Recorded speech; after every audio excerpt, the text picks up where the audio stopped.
Sino po ang pinagpala sa hapong ito? Amen! Amen! Lahat po tayo pinagpala sa hapong ito at tayo po, ang sabi po ng ating worship leader, kumusta ang ating mga puso? Amen. Ang mga puso po natin ay uhaw na ikarga na naman po ni Lord. Amen. Para po tayong mga cellular na kailangan po natin i-recarga every Sunday. Amen po? Amen. Isang mapagpalang hapon din po sa lahat ng sumusubaybay online. At alam po natin na sila ang nanonood din po ay pagpapalain sa hapon ito. Ini-expect po pa natin ang pagpapala ng Lord sa hapon ito. Amen. Kahit po natin ay pagpapala. Sino pong excited? Amen. Sa message ng Lord. Isang malakas na palakpak sa ating buhay. Hallelujah. Hallelujah. Praise God. Isang pribileyo ang tumayo dito at mag-share ng Word of God. Kahit na kinakabahan, hindi po tayo nananahan sa ating sarili sa grace lamang po ng Lord. Amen po. So, bago po tayo tuluyan na magpatuloy sa ating aralin sa hapon ito, tayo po ay manandali ang yumuko at humingi po tayo ng paggabay sa banal na Espiritu Santo sa hapon ito. O Father in heaven, in the mighty name of Jesus, and the power of the Holy Spirit, Lord God, we continue to worship you in spirit and in truth. Sa hapong ito, Panginoon, alam namin, Lord God, na may dakila kang bagay na gagawin sa hapong ito, Lord God, and we know and we believe that apart from you, we can do nothing. Kaya, Lord God, sa hapong ito, Panginoon, ipinagkatiwala namin ang Sunday service, O God, ang iyong word na mapahayag sa hapong ito. Lord God, ang sa aking buhay, patuloy, Lord God, nalinisin mo ang aking puso, ihanda mo, Panginoon, ang aking puso, maging malinis upang magamit mo for your glory. And Lord God, hide me behind your cross, not my weaknesses be seen, but only your greatness in my life. And Lord God, sa mga salita mo na mahayag, lakipan mo ito ng kapangyarihan ng pag-ibig mo, Panginoon. Ikaw ang madakila sa hapong ito, Panginoon. At ako ay patuloy mong ibaba ng napakababa. Ikaw lamang po ang mataas sa aking buhay.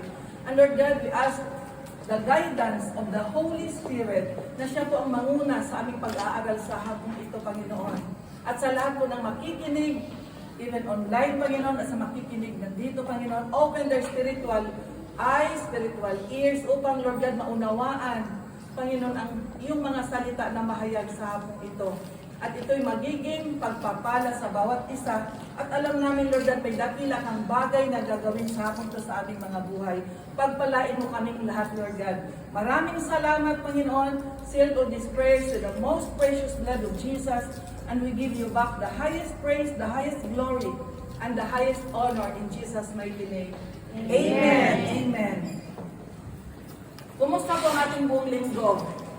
Tayo po ay pagod, physically, ngunit ang grace po ng Lord, binigyan po tayo ng lakas at narito po tayo ngayon na magpuri, na magkinig ng kanyang salita at bago tayo uwi, kakarika po tayo ng Lord. Amen po? Amen. So, buksan po natin ang ating mga Bible.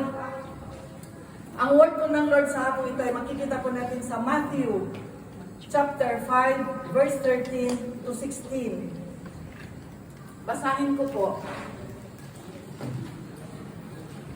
Matthew chapter 5, verse 13 to 16. Kayo'y asin sa sanlibutan. Kung mawalan ng alat ang asin, paano pang mapanauli ang alat nito? Wala na itong kabuluhan. Kaya't itinatapon na lamang at niyayapakan ng mga tao. Verse 14. Kayo'y ilaw sa sanlibutan. Hindi maitatago ang isang lungsod na nakatayo sa ibabaw ng burol. Walang nagsisindi ng ilaw at naglalagay nito sa ilalim ng takalan. Sa halip ay nilalagay ito sa talagang patungan upang matanglawan ang lahat ng nasa bahay. Gayon din naman, dapat ninyong paliwanagin ang inyong ilaw sa harapan ng mga tao upang makita nila ang inyong mabubuting gawa at luwalhatiin ang inyong Amang nasa langit. God will bless His word. Kaya sa hapong ito, isang una tanong kaagad ang ating tatanungin ko po kayo. Sino po bang nakakaalam sa araw ng bukas? Alam ba natin kung kailan tayo kukunin ni Lord? Wala pong nakakaalam. Sino kaya nakakaalam? Si Lord lang po ang nakakaalam. Ano? Amen. Then, if you die tomorrow, example, no? Ano mo ba kung anong mangyayari sa iyong kaluluwa, sa ating kaluluwa? Alam po natin. So, alam natin na as Christians, there is life after death. Sino pong nananiwala na there is eternal life? Amen. Amen. Tayo pong lahat as Christians, as believers, alam po natin na may buhay na walang hanggan. At ito po ay pinaghahandaan po natin. Amen po? Amen. Kaya po tayo ay nandito, nagsisikap tayo na makasunod sa kalooban ng Lord dahil nais natin na at tayo po ay masunod ang kalooban ng Lord at tayo po ay maligtas. Amen po? Ang sabi po sa 1 Thessalonians 5:23, may your whole spirit, soul, and body be kept blameless at the coming of our Lord Jesus Christ. Dahil ang tao po ay composed of three. Kung tayo po ay mamatay, ang body saan mapunta? Sa lupa. Sa lupa. Galing, kinreate po tayo sa dust at babalik po tayo sa dust. Ang soul po natin, ano po yung soul? Ito po yung nakakaramdam, ito po yung emotion, ito po yung nakaka-feel, yung five senses, at ito po yung nagde-decide, at ito po yung mga five senses of man. No? After we die, we will be judged according to kung ano po ang ating ginawa habang tayo po ay nabubuhay, doon po i-judge ang ating soul. Ang spirit naman po, if you are believer, tayo po na nag-believe, tumanggap, kapag tayo po ay namatay, automatic po babalik ang ating spirit sa Panginoon. Ngunit, yung mga hindi tumanggap ng salvation, hindi sila believer, mga pagans, yung hindi naniniwala sa Diyos, hindi sila tumanggap, they have different destination. Dalawa lang naman po ang destination natin. Ano pong destination ng tao if we die? Heaven and hell. Kaya nasa atin po ang decision kung ano po ang magiging future natin. Kung nais nating mapunta sa heaven, dapat po sumunod tayo sa kalooban ng Lord. Tanggapin po natin ang Panginoong Jesus. So, dati we are so concerned of our physical body. Dapat palaging informa. Palagi pong tinitingnan lahat ng krema na yatang pinakamahal nilalagay sa mukha para walang wrinkles, di po ba? Concerned tayo masyado sa physical. Ang mukha natin kailangan palaging makinis, walang wrinkles. So, may kunti lang na cellulite dito na bumibili ng mamahaling anti-cellulite para informa palagi ang atin. At hindi po yun masama. Very good po yun. Ngunit, ang tinuturo din po sa atin, hindi lamang physical ang ipoforma natin, kundi ang spiritual, lalo na po ang spiritual na buhay. Dahil malapit na po ang pagbabalik ng Panginoong Jesus. Bakit po nasabi natin malapit na babalik ang Panginoong Jesus? Dahil nakikita na po natin ang mga signs. Ngayon, nakikita na po natin ang mga signs. Sa literal, ano po ba yung mga signs? Halimbawa, kung hindi po tayo susunod sa mga warnings, sa mga signs, may mangyayari po sa atin, you believe it? Na kung hindi, may mga signs, halimbawa, traffic light signs. Kung red, sino pa mga drivers dito? Kapag red na po, tayo po ba i-go? Di po ba stop tayo? Dahil kung hindi po natin sundin ang red light na nag-sign po doon, kung driver po tayo, ma-accident po tayo, di po ba? At kapag yellow na po, kung minsan hinahabol pa, na-aksidente pa rin, kaya warning na po yun na mag-slow down. At kapag go na at ikaw stop, pupungguin ka rin sa likod. Kaya kailangan sinusunod yung mga signs, warnings. Meron pang isa, yung danger zone. Kapag ang mga lugar ay nilalagyan ng danger zone because perikulo ang vita, di po ba? Halimbawa may bangin at nilagyan dito limit, danger zone. At kung ikaw ay patuloy na lumampas sa danger zone, ano mangyari? Mahuhulog. May mangyari, pamamatay. Narinig ko nga itong week na ito na may nalagay danger zone, bawal sa news, no? Na bawal maligo, bawal bumaba sa ilog, banyari, bawal doon. Ngunit, Hindi po sila sumunod sa danger zone. Ano po ang nangyari? Di po ba sila ay biglang bumaha at sila ay nalunod? Kaya kapag may signs and warnings, kailangan tayo po ay sumunod at medyo maalarma dahil may signs na may danger. Ano po ba ang sign kapag malapit ng uulan? Di po ba? Maitim na po yung ulap. At kung ikaw ay hindi sisilong ng mas maaga, madatnan ka ng ulan at mababasa. Kaya nakikita mo na ang ulap itim. Mamaya, kanina nga lang sabi ko parang gray ang ulap, parang uulan. Kaya may sign, pinapakita ang sign para tayo ay makahanda. At kung ano po, yung mga road signs, kapag pinasok mo yung senso unico, di po ba kaya ang mga driver bago po sila mag-aaral muna para alam nila ang mga signs.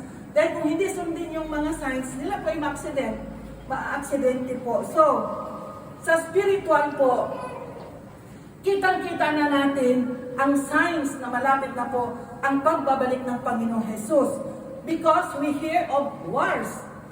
Matitindi po yung mga wars na naririnig natin ngayon sa Israel, sa Ukraine at iba pang parte ng mundo. There is famine, floods, mga baha, bagyo, earthquake. So kung minsan yung mga hindi nagkakaroon ng earthquake ngayon. Climate change, di po ba? Global. Yung mga hindi nag-i-snow, ngayon nga June palaging umuulan, di po ba hindi normal? Kaya yung mga signs na ngayon na hindi na po normal, ang earth. At ang sabi sa Bible, marami ang manlalamig sa kanilang pananampalataya. Kung basahin po natin ang Matthew chapter 24, ito pong aking sinabi, lahat po ay nakasulat doon. Hindi ko po ito gawa-gawa, kundi ang salita po ng Diyos ang nagsabi na warnings kapag mga signs pag malapit na po, darating ang Panginoong Jesus. So, anong katuruan nito? We must be ready always sa ating espiritual na buhay na nakikita na po natin ang signs na malapit na bumalik ang Panginoon upang hindi po tayo mapahamak sa ating espiritual na buhay. Upang, ang sabi po ng Bible, ang mananatiling tapat hanggang wakas, siya po ang maniligtas. Kaya hanggat tayo ay nabubuhay, pagsikapan natin na manatili sa kamay ng Diyos. Dahil kung hindi po tayo, kung mag-give up po tayo, hindi tayo manatili hanggang wakas, sayang lang yung mga taon na ating ginaod para makasunod sa kalooban ng Diyos na sa ultimo minuto tayo po ay umalis sa kamay ng Diyos. So we must be ready. Always na makikita natin, pag nakita na natin ang signs na pinapakita na ngayon upang hindi po tayo mapahamak dahil dalawa lamang po ang puntahan natin, kung hindi heaven ay hell. So nasa atin pong desisyon nun kung saan ang nais po natin puntahan. Nasa ating bukas, sa ating puso. At alam po tayong lahat, ang desire po ng lahat ay mapunta po tayo kasama ang Panginoon. Amen po? Amen. Ang Word of God po ang ating guide at panghawakan ay ang John 3:16. Di po ba ang sabi? For God so loved the world that He gave His only begotten Son, that whosoever believe in Him shall not perish but have everlasting life. Ang sabi po ng salita ng Diyos na kung tayo'y maniwala, lubos, magtiwala na ang Panginoong Jesus, He is the only way, tayo po ay maliligtas. Ang hindi maniwala, hindi maliligtas. Kaya sabi dito, in Him, whosoever believe in Him shall not perish.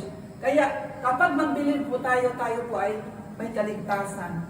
So God's purpose for us is that we must live to give Him glory. Hindi po tayo kinreate ng Lord upang mabuhay, magtrabaho, magpayaman ng magpayaman. Ngunit ang nais po ng Lord, magpayaman sa spiritual. Amen po? Tayo po ay magpayaman sa spiritual at hindi po sa worldly. Hindi ko po sinasabi na huwag na tayong maghanap ng pera dahil ang pera kailangan natin. Pero mas kailangan po natin magpayaman sa spiritual. Amen po? So balik po tayo sa ating pinag-aralan. Sa verse natin sa Matthew chapter 5, 13 to 16, ang sabi, the Bible said we must become salt and light of the earth. Salt and light are so important, no, in our lives. And these images used by Jesus in the sermon, yung nag-sermon po siya sa bundok sa chapter 5 ng Matthew. Ang kanyang pagtuturo po doon sa mga disciples ay naglalaman ng kapahayagan ng mga alituntunin ng katuwiran ng Diyos, the righteousness of God. Ang tinuturo po niya doon na dapat ipamuhay ng lahat ng mga Kristiyano hanggang sa ating panahon ngayon. Sa pamamagitan ng ating pananampalataya sa anak ng Diyos, sa Panginoong Hesus, at sa kapangyarihan ng nananahang banal na Espiritu Santo. Kaya nagtuturo po ang Panginoong Hesus doon sa bundok, sa kanyang mga disciples, righteousness of God, the blessedness, kung sino po yung mapalad. Ang example po, babasa po tayo sa chapter 5, verse 10. Mapalad ang mga pinag-uusig dahil sa kanilang pagsunod sa kalooban ng Diyos sapagkat makakasama sila sa kanyang kaharian. Marami po itong kung basahin po natin sa verse 1 hanggang sa 12. Dito po sinasabi ng Panginoon Jesus, mapalad ang mga inuusig, mapalad yung mga inaalipusta, mapalad ang mga nagmimiting makatupad sa kalooban ng Diyos, sapagkat ipagkaloob sa kanila ang kanilang minimiti sa verse 6. Ano po bang ibig sabihin doon na sabi niya, blessed, mapalad. Mapalad or blessed means the believer experience abundant spiritual blessing, laging puspos ng banal na spirito at sumasa kanya ang prutas ng banal na spirito. Naalala pa po natin kung ano yung mga fruits of the Holy Spirit? 9. Una po, love, joy, peace, patience, kindness, long-suffering, faithfulness, gentleness, and self-control. Yun po ay godly character na kapag tayo po ay sumunod sa kalooban ng Lord, dahan-dahan po binabago tayo ng Diyos at ang ating character nagiging godly. Hindi po ito automatic, kundi dahan-dahan. Mananahan po sa atin ang banal na spirito at makikita po ang manifestation of the Holy Spirit. Ang pamagat po natin sa ating pag-aralan sa hapong ito, ngayon po palang ibigay, you are the salt and light of the earth. Sabihin mo sa iyong katabi, you are the salt and light of the earth. So, ang sabi sa Matthew 5:13, kayo'y asin ng sanlibutan. Tayo po yun, mga believers. Ang purpose kaya tayo ay tinawag upang maging asin at ilaw ng sanlibutan. Ang tanong, why God uses salt as comparison? Bakit sa dami-dami ng nagbibigay ng lasa sa pagkain, bakit asin ang hinalimbawa ng Panginoong Hesus sa pagtuturo niya doon sa Sermon of the Mount? Bakit asin? Ano bang meron ng asin? Maalat. Maalat. So, alamin natin anong characteristics of salt. Bakit sinabi ng Panginoon, you are the salt of the earth? Ang asin po sa literal nagbibigay ng, sabi na ni Sister Nadine, alat. Di po ba? Yun ang characteristics ng asin. It gives flavor. Imaginin po natin sa ating isip ngayon, total busog naman po tayong lahat. Example lang po sa isang simpleng pasta, al pomodoro, sugo di pomodoro. Ang pasta, huwag mong lagyan ng asin kapag pinakuluan. At ang sugo, hindi mo rin po lagyan ng asin. Anong lasa? Wala. Walang ganang kumain, ano? Kung halimbawa, tinolang manok, native pa. Wow. Na may papaya at malunggay. Huwag mong lagyan ng asin, tinolang manok, native. Lagyan mo pa ng sili, dahon ng sili daw, sabi ko yan. Sarap na. Ngunit, pag niluto mo yun, huwag mong lagyan ng asin. Pakuluan mo lang na walang asin. Pero may papaya, may malunggay. Ano kaya? Masarap yun? No? Ngayon naman, pinakbit. At huwag mong lagyan ng bagoong. Meron kang ampalaya, meron kang okra, ang kalabasa yung malabong na kalabasa, may sitaw, kumpleto. Ngunit hindi mo lagyan ng bagoong. Kahit masarap pa yung rice mo, yung mga rice na mabango. Pero yung pinakbit mo walang alat. Anong masarap bang kainin yon? No. Kaya, ibig sabihin kinumpare sa salt dahil ang salt ay nagbibigay ng lasa, nagpapasarap kapag tayo po ay kumain. Kung dalhin po natin sa spiritual, tayo ang asin ng sanlibutan. It gives positive influence tayo. Nagbibigay po tayo ng positive influence sa ibang tao. Nagsishare po tayo ng love, compassion, at lalo't higit, nagsishare po tayo ng salvation. Tayo po noon, kung walang nag-share sa atin, narito po kaya tayo ngayon. Dahil may ginamit bilang salt ang Diyos, na kaya napunta tayo dito. Ang salt po ay kagamit-gamit po sa lalo't higit, even sa spiritual. Ang ibig sabihin, halimbawa, no, para maunawaan natin, may kaibigan kang nawawala na siya ng pag-asa. Dahil siya ay may 4th grade cancer, gusto na niyang magpakamatay, ay wala na siyang ganang mabuhay, at bigla kang dumating dahil may compassion ka, may pag-ibig ka sa iyong kaibigan, pinuntahan mo siya, binisitahan mo siya, at nag-share ka ng word of salvation, na may Diyos na gumagawa ng himala, na may Diyos na gumagawa ng mabuti, na hanggat may Diyos at ang Diyos lamang pong nakakalam. At sabi niya, tanggapin mo ang Panginoong Hesus at ikaw ay gagaling. At depende sa pananampalataya, kung ang Diyos, ang Panginoong Hesus, gagawa ng himala, even cancer, because all things are possible with God. Amen po? Kahit patay nga, si buhay ni Brother May at Kuya Arnold, binuhay pa. Kaya may pag-asa. Kaya yung nag-share doon, siya ay salt. Ginamit po ang kanyang buhay bilang channel of blessing. Kaya importante po yung salt, nagbibigay siya ng lasa. So, pangalawa, sa literal, ang asin ay ginagamit sa pag-preserve. Narinig ko kanina na ginagamit sa pag-preserve upang hindi masira, di po ba, ang pagkain. Example, to marinate. Ang karne, i-marinate yung tosino, daing na isda, itlog na maalat, at burong karne, burong isda. Di po ba?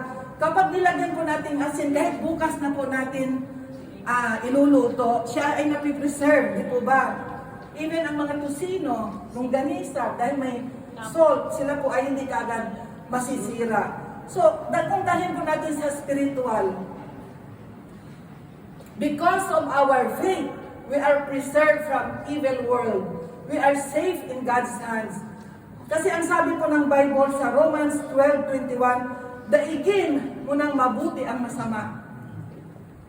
Tayo po na nasa Panginoon, dapat madaig ang masama sa ating gawang mabuti. Kaya napipreserve po ang mga tao na masasama dahil po sa buhay ng mga mananampalataya. So, God preserve us from this decaying world, from sin, from corruption, from pride, from unforgiveness, from hatred, and envy, at marami pang iba. Because, lalo higit ang spiritual death. Yung mamamatay na eternal, dahil hindi po siya nakakilala, ay niyang tanggapin ang Panginoong Hesus. So, the presence of God nagpipreserve po sa atin habang tayo nabubuhay po dito sa earth. Naunawaan po natin. So, number 3, characteristics ng salt. Ang asin po ginagamit sa paglilinis din po, pang-alis ng mancha. Di po ba ang suka ginagamit anti-calcare? Di po ba? At effective po yun. Sa detersivo naman po, biakal. Ngunit ang asin, kapag nilagay po natin sa yung marumi, halimbawa sa isang bote na may dumi, at lagyan po natin ng asin at maligamgam na tubig, siya po ay naglilinis. So in spiritual po, we lead others for repentance sa paglilinis. Ginagamit po ating buhay para malinis, maging malinis ang puso at tatanggap siya bilang Panginoon at tagapagligtas ng kanyang buhay.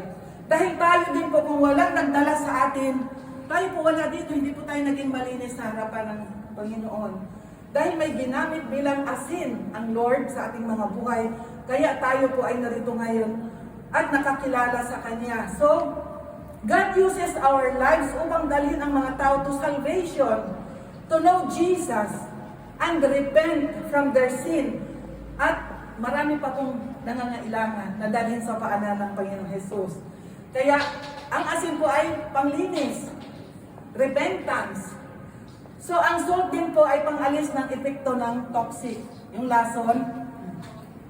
Dahil ang salt po, kapag tayo po, naranasan ko po na nagkaroon ng asthma, allergy sa balat, at rheuma, ang advice po kagad ng doktor, buy almare. Kasi yung air ng dagat, maalat, gamot. Kaya may mga health benefits po ang salt. Kaya may ganon din po sa spiritual, may benefit. Tayo ang salt of the earth. And we will be healed kapag may nag-share. Sabihin po ng dahil maraming toxic sa spiritual. Kasalanan, nandyan ang hatred, nandyan ang envy, discouragement, at ang iba po, no hope. Nag-suicide na po. So, healing will flow through our lives. Nakarinig ka na may sakit at karamdaman yung isang kapatid. At sabi mo, tara bisitahin natin at ipag-pray natin. Kaya ginamit ang buhay mo to flow healing in your life. Amen po. The world will become better through the lives of the believers to save others who are in darkness. Kaya dalhin ang mga unbelievers to the church and they will be healed. Dahil maranasan nilang kapangyarihan ng Diyos, ma-heal sila physically, emotionally, lalo tigit spiritually. Amen po? Amen. So, in spiritual, you being salt signifies loyalty, fidelity, useful, holy, righteous, pure, good. Yun pang mga mga significance ng salt in spiritual. So, ano ang mga gamit ng asin sa Biblia? Basahin po natin ang Mark chapter 9 verse 50. Number 1 po sa Biblia, ang salt po ay tipan ng pagkakasundo, maayos at mapayapang buhay. Basahin po natin ang Mark chapter 9 verse 50.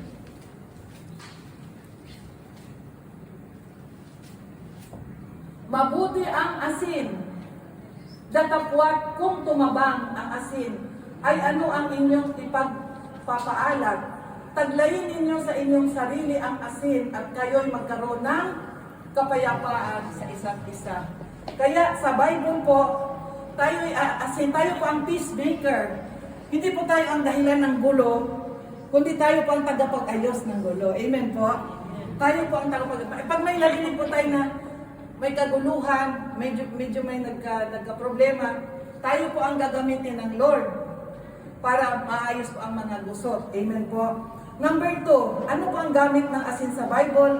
You are an influence to others. Your life is a channel of blessing to others. Hebrews chapter 13 verse 16, ito po ang paggawa ng mabuti sa iba. Hebrews chapter 13. But to do good and communicate, forget not, for with such sacrifices, God is well pleased. Sa Tagalog, bro. Dito po yung paggawa ng mabuti. Datapwat ang paggawa ng mabuti at ang pag-abuloy ay huwag ninyong kalimutan sapagkat sa mga gayong hain ang Diyos ay totoong nalulugod. Kaya nalulugod po ang Diyos kapag tayo po ay gumagawa ng mabuti po sa ating kapwa. Amen po? Alam po natin, kahit hindi nakikita ng ating pastor, hindi nakikita ng ating mga leaders, hindi nakikita ng ating magulang, ngunit kita po ng Diyos ang ating ginagawa. Ito man ay maliit o malaki, ngunit wala pong maitatago sa Lord. Kahit maliit lang na bagay na iyong ginawa na kabutihan, naka-record po yon sa Panginoon. At tayo po ay gagantipalaan mo. Hindi po, ayaw po ng Lord na may utang kapag gumawa po tayo ng mabuti. At nag-glorify po ang Lord, naka-record po sa heaven. Naka-record, nire-record ni Lord lahat. So, ang buhay ang buhay mo ay binago ng Diyos, ay isang buhay na patutuo sa iba. At dahil doon, sila ay nagkaroon din ng interest at nabago ang kanilang buhay. So, ang sabi, you are influence to others. Naku-curious po sila. Di po sabi nila, mula nung nag-church, na born again, bakit siya palaging masaya kahit na may problema, nakangiti, at palagi po siyang maliwanag ang mukha. Kaya nagka-curious. Curious sila, bakit kaya siya palagi na lang pumupunta sa church kahit na maraming mga problema, kahit maraming ginagawa sa trabaho. Ngunit siya ay nagsusumikap na palaging nakakarating sa church. So, siya po ay naku-curious yung iba. Kaya ang iba po, pupunta dahil naku-curious sa buhay mo. Kaya ikaw ay nagiging influence to others. Yun po ang sabi ng Bible na tayo po ay asin. Bakit po tayo ay ang gamit ng asin sa Bible? Dahil tayo po number 3, Christ-like character overflows in your life. Christ-like character overflows. Hindi po ito matatago, nagmamanifest po sa ating buhay ang overflowing blessing. Ang sabi po sa James 3, chapter 3, verse 11 to 12, salt water and sweet water can't go together, or ang tubig at ang oil hindi po pwedeng i-mix, di po ba? Kaya hindi po pwedeng i-mix ang bad at saka good. Sa ating heart, kung tayo nagpupuri, hindi po pwedeng may ibang tumira sa ating puso. Kaya hindi po ipagsama ang bad at saka good. So, kaya nga may kasabihan, tell me who your friends are, and I will tell you who you are. Kaya tayo ay iniwanan ng ating mga old friends, dahil mula nung na-born again po tayo, iba na po ang ating mga friends, no? Kaya yung mga friends ko natin, yung mga born again na rin po. Kaya lang ginagamit ang mga born again Christians upang madala sa pana ng Diyos ang mga unbeliever. So our source is God, and there is manifestation of divine grace and holiness. Number 4, because you have a godly wisdom and speech, you are a good counselor. You are God's ambassador. Basahin po natin ang Colossians chapter 4, verse 6. Tayo daw po ng mga believers have a godly wisdom. Ang ating pananalita, mahalata na po kaysa yung hindi nanampalataya, no? Anong sabi ng Colossians? Ang inyong pananalita naway laging may biyaya na magkalasang asin upang inyong maalaman kung ano ang nararapat ninyong isagot sa bawat isa. Sa English po, let your speech be always with grace, seasoned with salt, that you may know how you ought to answer every man. Dito po, ang lahat po ng mga unbeliever, tayo po mga Christians, mahalata po the way we speak, the way we advise, may wisdom. Hindi na po kagaya no na ano-ano lang yung lumalabas sa ating bibig. Ngunit, pinapatnubayan na po tayo ng Holy Spirit. So, here, salt symbolizes wisdom and discernment. May mabubuting napupulot ang tao kapag ikaw ang nagka-counsel at napapabuti ang kanilang mga buhay. May positive results po kapag tayo po ang nagsalita na may sinasamahan po tayo ng Holy Spirit. Ang sabi ng Psalms 119, 103, 104, how sweet are your words to my taste, sweeter than honey to my mouth. Through your precepts I get understanding, therefore I hate false way. Kaya yung mga words ng mga believers, mga Christians, kapag sila po yung nag-advise, sweet daw. Kaya imbis na nag-aaway sila at ikaw ay pumagitna, ginamit mo ang salita ng Diyos, ang wisdom na bigay sa ng Lord. Yung mga nag-away ay nagkabati. Amen po? Kaya ikaw ang ginamit bilang asin dahil sa iyong speech. Salt symbolizes the positive impact of the believers that should have in this world. So, verse 13, ang sabi, kapag ang asin ay nawala ng lasa, wala na itong kabuluhan. Ano pa kung ano ba, may asin pero walang lasa.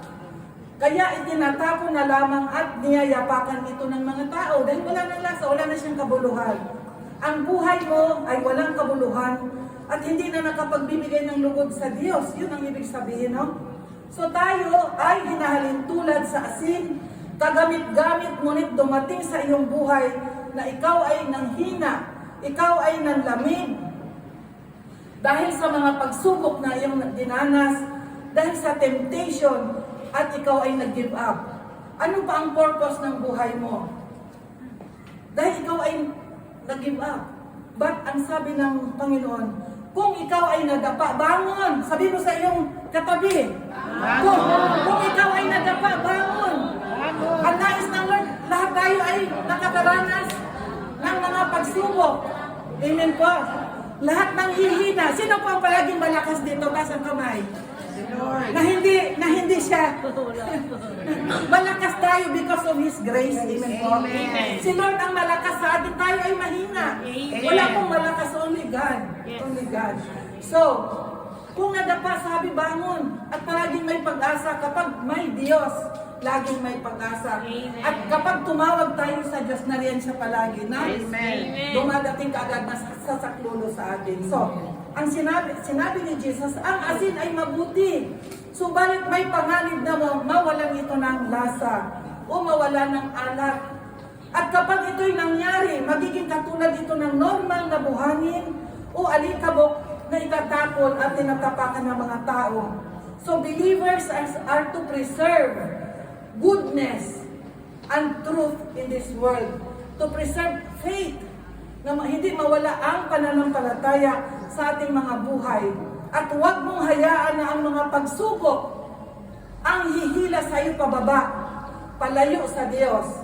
Bagkus gawin mo ito, ang mga pagsubok, bilang tuntungan ang mga pagsubok nito upang lalo kang lumapit at kumapit sa ating Diyos na buhay. Amen po?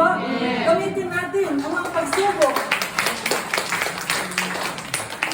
Kaya inaalaw ng Lord ang mga pagsubok, hindi upang ikaw ay hilain pababa, kundi ito ay magiging tungtungan, ikaw ay palakasin, mag-manifest ang miracle sa iyong buhay, at dito malugod po ang Diyos dahil ikaw ay lalong itataas, ipopromote ang iyong pananampalataya, at marami pang ibang maniniwala na ang Diyos natin ay buhay. Amen. Amen po. Amen.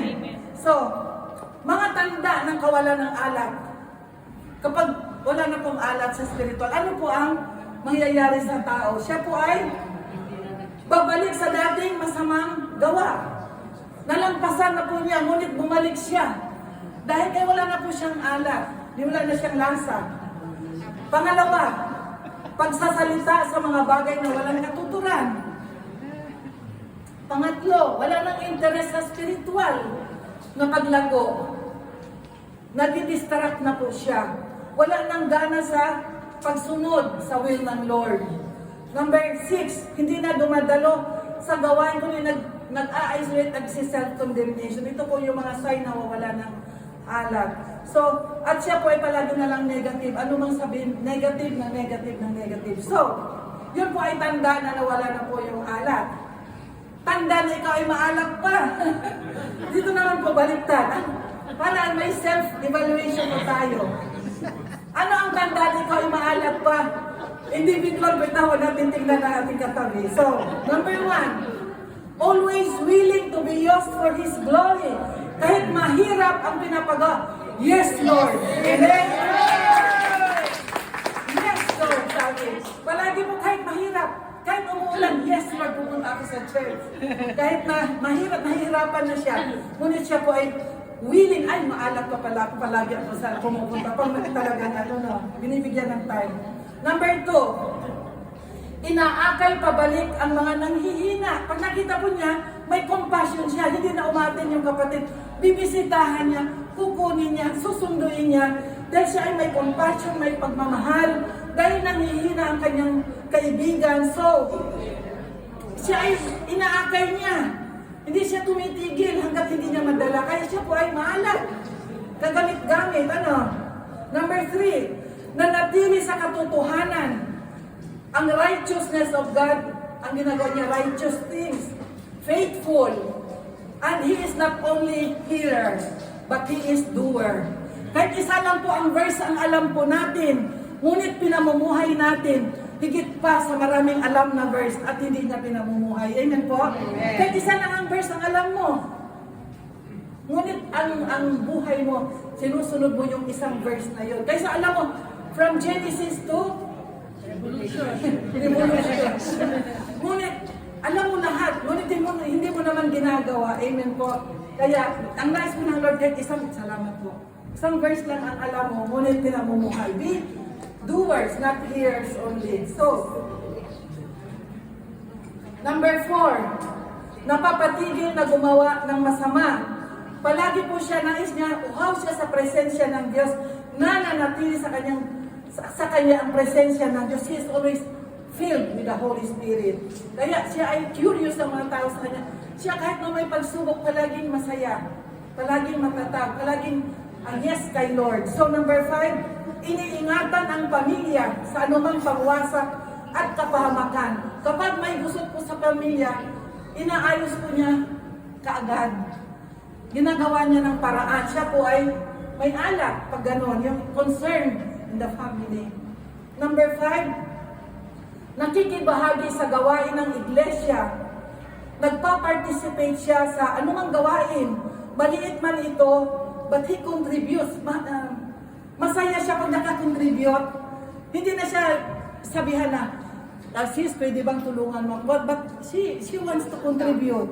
Maliit na bagay, halimbawa, yung upuan, nakita niya na hindi po maayos.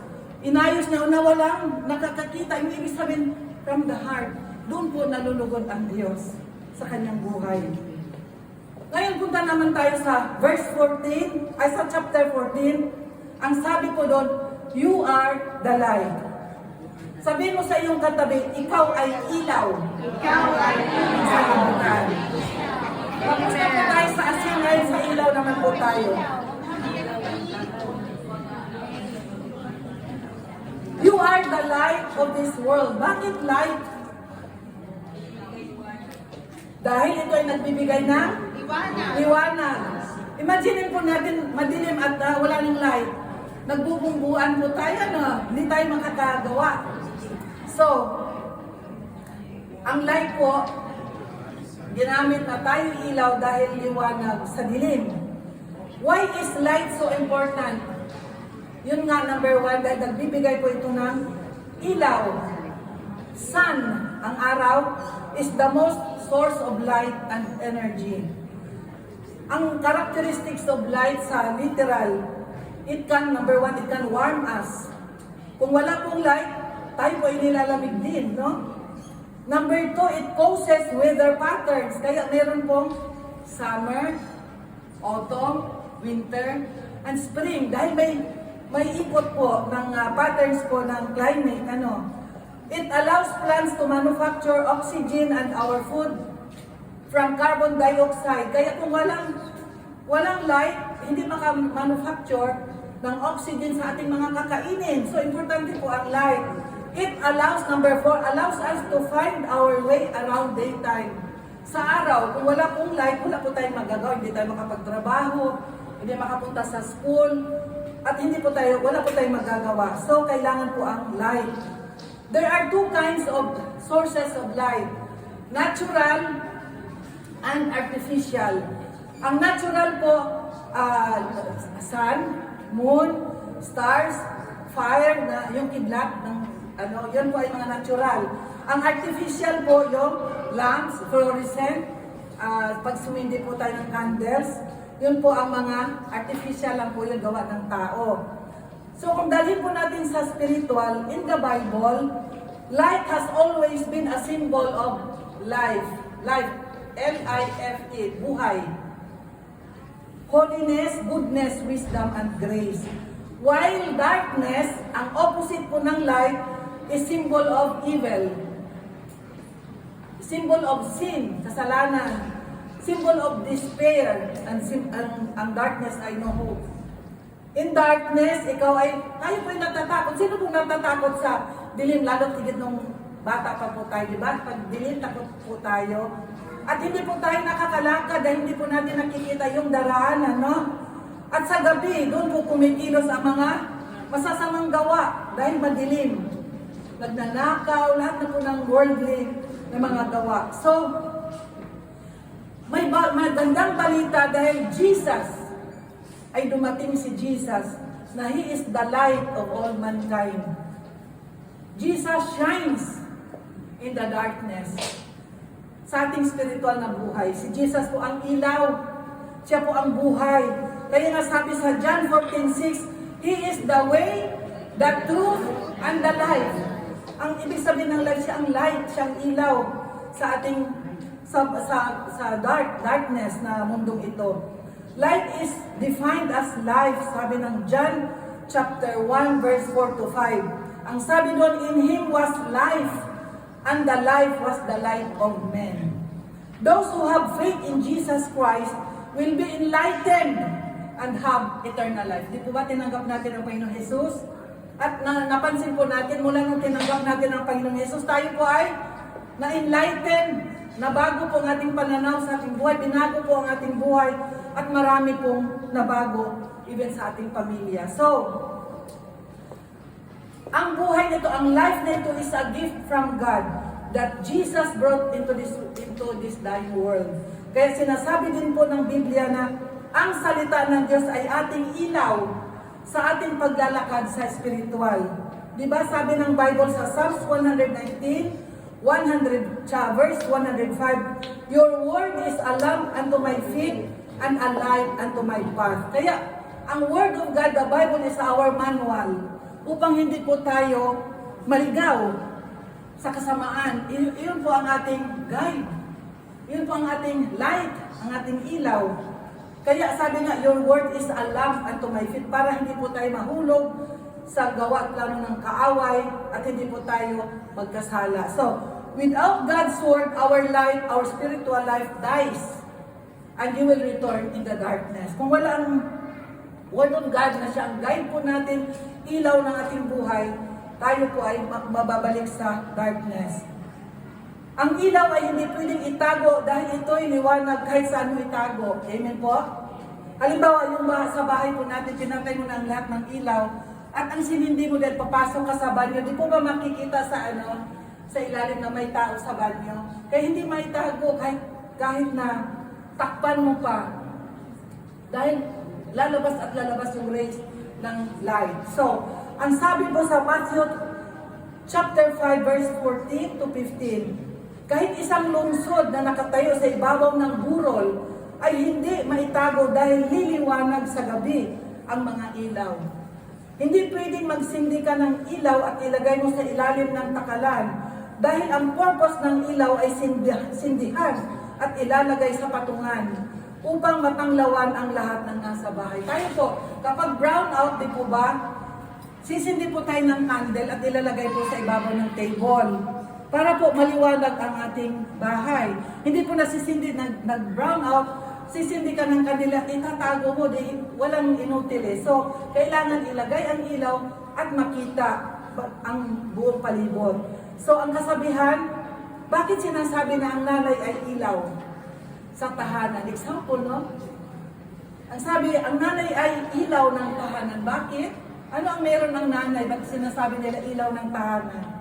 Because the love of the mother is unconditional. Kahit wala na siya, ibibigay pa sa anak, no? So, bigay todo sa pamilya, ang kanyang pagmamahal, at wala po siyang, lahat ay bigay todo sa pamilya, sa anak, at sa asawa. So, bakit ang nanay ay ilaw? Bakit naging ilaw ang nanay? Dahil siya ang punto de referimento sa tahanan. Siya ay tagapayo, tagaturo, siya ang taga-ayos pag may nag-aaway sa mga anak, at siya po ang inspiration ng pamilya. Amen po. Ang nanay, ang haba ng pasensya. Hindi kagaya sa mga tatay, kung minsan mas maiksi ang pasensya ng mga daddy.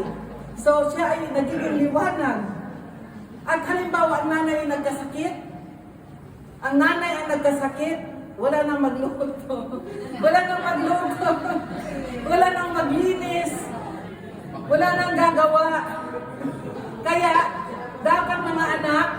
address sa mga kabataan. Mahalin natin ang ating mga nanay. Amen po. At sa mga asawa naman po natin, i-appreciate naman po natin ang ating asawa. Ang sarap magluto. Parang naman po masipag ang mga nanay, mga mamis. Kaya siya ay nagiging ilaw. Kapag malungkot si mami, lahat tayo ay malungkot ang mga anak, di po ba? So, ano lang yung halimbawa sa liwanag? So, ang ilaw in spiritual will function only if you are connected to the source, which is God, through Jesus. Sa spiritual po, nagpa-function lang po yung light kapag tayo ay connected sa Lord, sa source. Kaya tayo po ay connected dahil tinanggap natin ang Panginoong Jesus na tagapagligtas ng ating buhay. Kailangan po may intimate relationship po tayo para tayo po ay mag-function bilang ilaw sa mundong ito. If we are not connected to God, we will not function as light of this world. Kasi ang ilaw, pinasa sa atin dahil tinanggap natin ang Panginoong Jesus, dahil siya po ang ilaw, no? Kaya nung tinanggap po natin siya, nagkaroon din po tayo ng ilaw. At kung wala hindi po tinanggap at ikaw ay ayaw maniwala, ayaw mo tanggapin ang Panginoong Jesus, you are not connected. So, gaya ng electricity, Enel, sino po nakaalam ng Enel? Sa Pilipinas, ano po ba yung ng... Meralco. So, gaya ng electricity sa Enel dito sa Italy, if you are not connected and registered sa kanila, hindi ka kakabitan ng ilaw, di po ba? At mag-apply ka muna. Mag-apply ka muna at may pipirmahan ka pa na contract, di po ba? Kaya kung hindi ka pipirma, hindi ka mag-apply sa Enel, hindi ka kakabitan ng bahay mo kahit bago pa, mansion pa yan, at hindi ka pupunta sa Enel at sabihin mo magpakabit ka ng ilaw, hindi ka kakabitan hanggat hindi ka pipirma ng contract. So kailangan may contract, connected, no? At kung hindi ka magbabayad ng mga siguro palagay mo 3 months, anong gagawin ng Enel? Meralco putol. Dahil hindi ka na nagbabayad, wala ng connection. Ang connection mo doon ay nagbabayad ka ng Enel. So, in spiritual po, at kung hindi ka na nagbabayad putol, madilim ulit. Bumalik ka sa madilim, may liwanag na, hindi ka nagpatuloy, putol. Di po ba? Dalhin natin sa spiritual. Ikaw ay ilaw ng sanlibutan. Kung hindi ka connected kay Lord, puputulin ka. Dapat lagi kang nakakonect, nakasindi, nagliliwanag, nag-aalab ang init sa pagmamahal sa Panginoon, at laging sumusunod sa kalooban ng Diyos. Amen po. Nakikita ang iyong liwanag sa lahat ng tao na kapalibot sa iyo. Jesus said, in John 15, verse 6, ang hindi nananatili sa akin ay matutuyo at itinatapon gaya ng sanga at ihahagis sa apoy. Anong sabi? Ang hindi nananatili sa akin, sabi ni Jesus, ang hindi connected sa akin, kasi ang nananatili connection ay matutuyo. Ang hindi connected kay Jesus ay matutuyo. Ano po yung matutuyo sa atin? Sa spiritual. Mag-dry, magiging dry ang spiritual po natin. At ang sabi, pag natuyo na po ang puno dahil ikaw ay tinutol, di po ba mamamatay? At ito ay wala ng kabuluhan at ipanggatong, di ba susunugin? Sa spiritual po, susunugin, ibig sabihin, itatapon sa impyerno. Pag hindi na po tayo connected sa Diyos. Amen po. Hindi po ako nagsabi, kundi makikita po natin sa John chapter 15, verse 6. Ang sabi nga, kung ituloy po natin ang pagbasa sa verse 7, ang sabi ng Bible, ng Word of God, if you abide in me, and my words abide in you, ask whatever you wish, and it shall be done unto you. Kaya kung nananatili tayo sa Diyos, at ang salita niya nananatili sa ating buhay, tingin mo ang iyong maibigan, at ito'y pagkaloob ng Diyos. Napakagandang pangako to claim and believe. Kaya anong gusto po natin? Mananatili o hindi mananatili? Pili. Amen. Connected Amen to God. Amen to God. Glory. So, ang lahat ng lumalapit sa iyo, mga kaibigan, kamag-anak, ay naliliwanagan. Curious, sabi niya, parang may nakikita akong maganda sa iyo, hindi ko maintindihan. Yun po ang liwanag ni Kristo na sumasa iyo na ngayon. Nananahan ang liwanag ng Holy Spirit because you are now a channel of blessing to many people. Nung una, ikaw ay nung una, ikaw ay mismong ayaw mo yung mga born again. Ikaw ay nangungutya ang tawag, ano? Ba't ganyan siya? Palaging balik-balik doon every Sunday. Bakit may dala-dalang Bible? Pero nung ikaw ay hinipon ng Diyos, ikaw nang nauunang dumating dito sa church. Amen.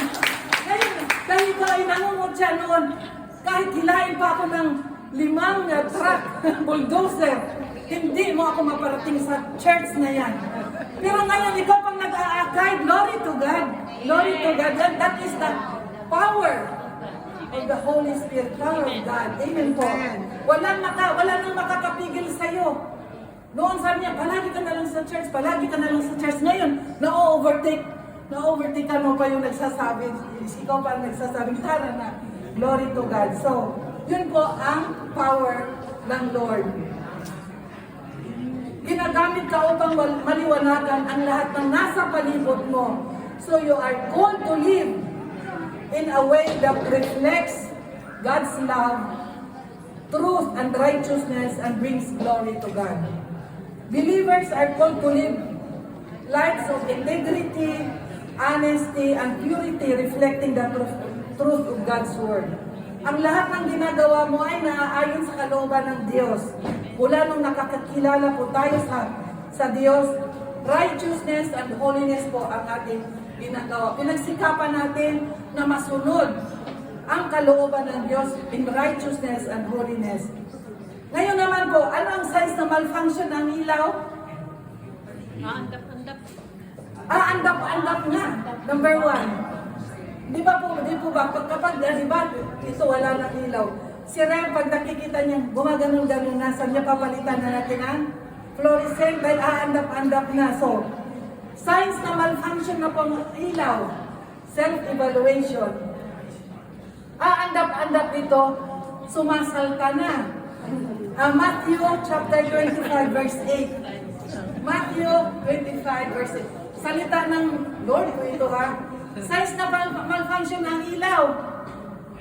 At sinabi ng mga mangmang sa matalino, bigyan niyo kami ng inyong langis sapagkat nangamatay na ang aming mga ilawan. So, andap-andap na po yung ilaw. Yung gumagano, nakikita natin, ano? So, naghihingalo na ang faith. Kaya kailangan aayusin. Paano aayusin sa spiritual? Ang sabi sa Ezekiel, yung mga puso natin na matitigas, mag-repent po tayo at gagawin na po ulit ng pusong mamon, no? Pusong laman. Lalambot ulit at ibabalik na naman po yung init. So, number 2, anong sign na malfunction ay hindi na po nagpa-function ng ilaw? Grounded. Pag grounded na po ang ilaw, ano po yun? Nag-ground dahil it does not function well dahil sa kasalanan. May nagagawa pong kasalanan. Ang sabi sa Isaiah 59, verse 2, sin can separate you from God. Kaya grounded na. Hindi na nagpa-function well. Ang sabi ng, but your iniquities have separated between you and your God, and your sins have hid His face from you, so that He will not hear. Kaya, hindi na po, hindi na siya nagpa-function well because of sin. Kaya hindi na po nagiging ilaw. Instead na nagiging liwanag na siya, nag-aandap-andap na, grounded pa, no? So number 3, napupundi na. Ano ang napupundi? Ang pasensya. Naging magalitin na. Yun, sign.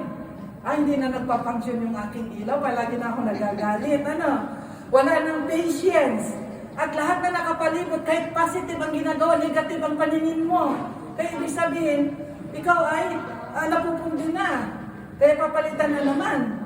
So, hindi hahayaan ng Diyos ang iyong ilaw, ang ating ilaw, may pagkakataon na nanghihina tayo dahil sa mga pagsubok, ngunit kahit aandap-andap na lang ang ating ilaw, bibigyan ka ng lakas ng Diyos na babalik sa dati. Maging kagamit-gamit ulit, nagiging positibo ulit, at ang Diyos po, ang grace po ng Lord, ang babangon sa iyo, ibibigay ulit ang ilaw at ikaw magamit for His glory. Amen po? Amen. Kaya normal po na kung minsan dumating sa ating buhay, aandap-andap dahil sa mga pagsubok. Kasi wala naman pong tao dito na hindi sinubok. At dahil sa pagsubok, inaalaw ito ng Lord upang tayo po ay lalong lumakas sa ating pananampalataya. Kaya ang sabi dito, kahit aandap-andap na lang, palakasin pa rin ng Lord. Dahil ang importante, hindi namatay, totally namatay. Ano ang sabi sa Isaiah 42:3? Chapter 42:3. In Tagalog. Ano ang gapo? English na. Hindi ko alam yun. Ang gapok na tambo, ayan. A bruised reed will not break, and a dimly burning wick will he not quench. He will bring forth justice and truth. Hindi, kahit aandap-andap na po, hindi po tuluyang mamamatay. Kasi ang Lord po, ang grace ng Lord, ibabalik po ang kalakasan sa atin. So, ang sabi ng John 10:10, mag-ingat sa kaaway dahil wala siyang pakay, kundi patayin ang ating mga ilaw. Kaya tayo po dapat aware sa mga balak, plano, gawa ng kaaway sa ating mga buhay. Dahil ang balak po niya, patayin ang ating mga ilaw. Dahil ayaw po niya na marami tayong madala sa paanan ng Diyos. Marami ang masave. Ayaw po ng kaaway yun. Kaya nga sabi, pumarito ang kaaway upang magnakaw, pumatay at pumuksa. At huwag po natin pahintulutan na gawin sa atin yon. Ang sabi, the thief comes only to steal, kill, and destroy. Steal our joy, kill our faith, destroy relationship. Kaya, pag nakita na po natin na nandyan ang kaaway umaalig-aligid, tayo po ay warning na po yun na huwag natin entertain.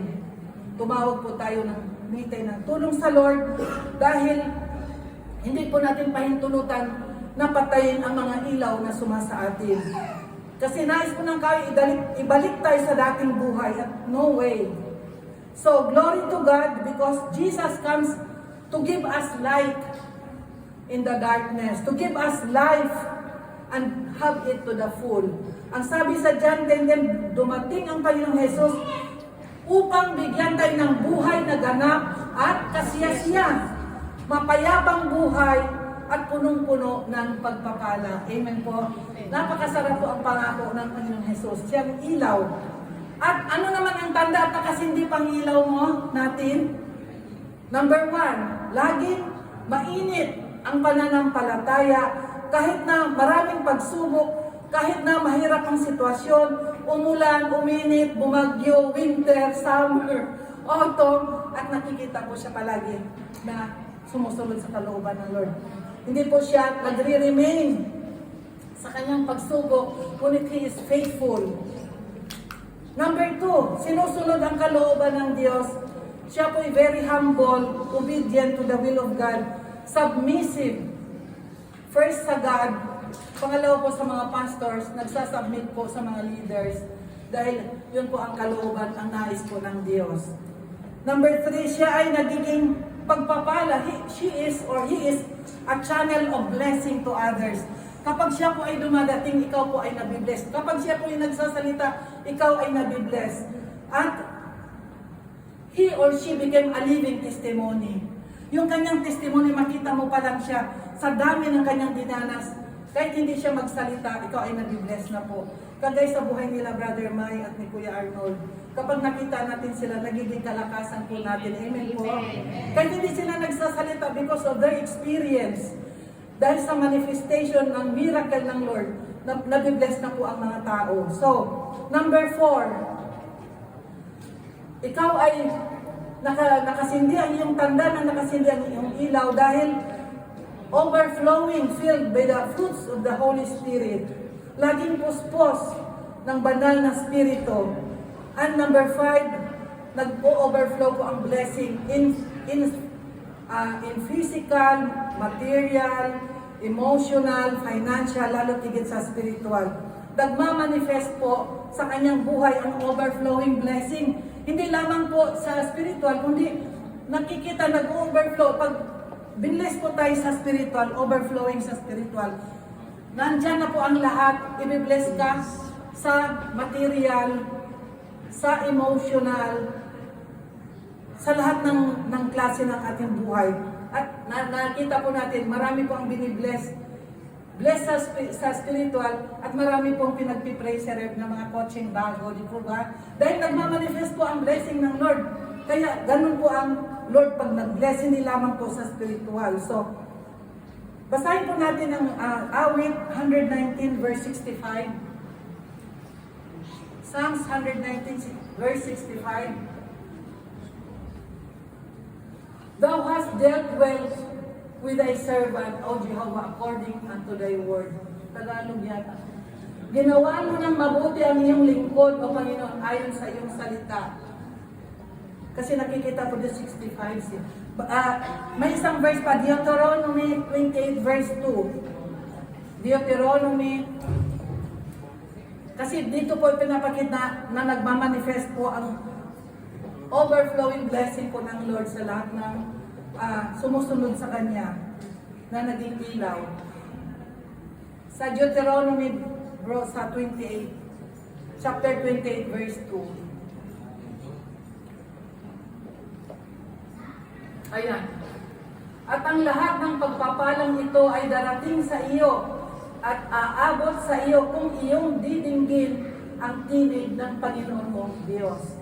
Kaya hindi lang sinabing ang isang pagpapalang ito, kundi lahat ng pagpapalang ito darating sa iyo, aabot sa iyo. Marami pong pagpapala. So, God's purpose for us is to use us being salt and light of this world.